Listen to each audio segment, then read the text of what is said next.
మనందరికీ స్ఫూర్తిని మరియు ప్రేరణ ఇస్తున్న వాగ్దానం ఇది. స్త్రీ తన చంటి బిడ్డను మరవడం సాధ్యమా? వాస్తవానికి తల్లి ప్రేమ చాలా గొప్పది.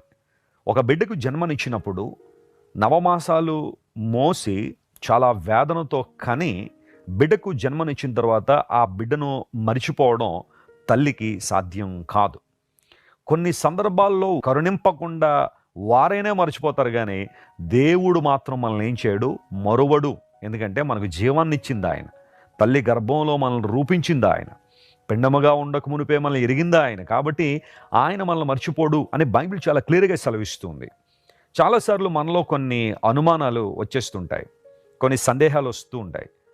అన్నీ బాగున్నప్పుడు పర్వాలేదు, పరిస్థితులన్నీ అనుకూలంగా ఉన్నప్పుడు, పరిస్థితులన్నీ మంచిగా జరుగుతున్నప్పుడు, మనం అనుకున్నవన్నీ నెరవేరుతున్నప్పుడు వీఆర్ ఫైన్. ఎప్పుడైనా సరే మనం అనుకున్నది జరగకపోతే, మనం ఆశించినది దొరకకపోతే, మనం ప్రార్థించింది ఏదైనా కొంచెం ఆలస్యం అయితే, ఆ సందర్భంలో మన మనసులో మెదిలే ప్రశ్నలు ఏంటి అంటే, బయటికి చెప్పకపోయినా మన మనసులో దేవుడు నన్ను మరిచిపోయాడేమో, ఆయన నన్ను విసర్జించేశాడేమో, ఆయన నన్ను ప్రక్కన పెట్టేశాడేమో అన్న అనుమానాలు మీమాంసలు మనలోనికి వస్తూ ఉంటాయి. ఆ పై వచనాన్ని చదివితే అక్కడ ఆ మాట ఉంటుంది, సియోను దేవుడు నన్ను విడిచిపెట్టేశాడు, దేవుడు నన్ను మరిచిపోయాడని అనుకుంటుంది, అయితే నేను మరువను అని దేవుడు వాగ్దానం చేస్తున్నాడు. ఎగ్జాక్ట్గా నీ మనసులో ఏదైతే ప్రశ్న ఉందో దానికి సమాధానం దేవుడే ఇస్తాడు. దేవుని వాక్యంలోనే సమాధానం ఉంది.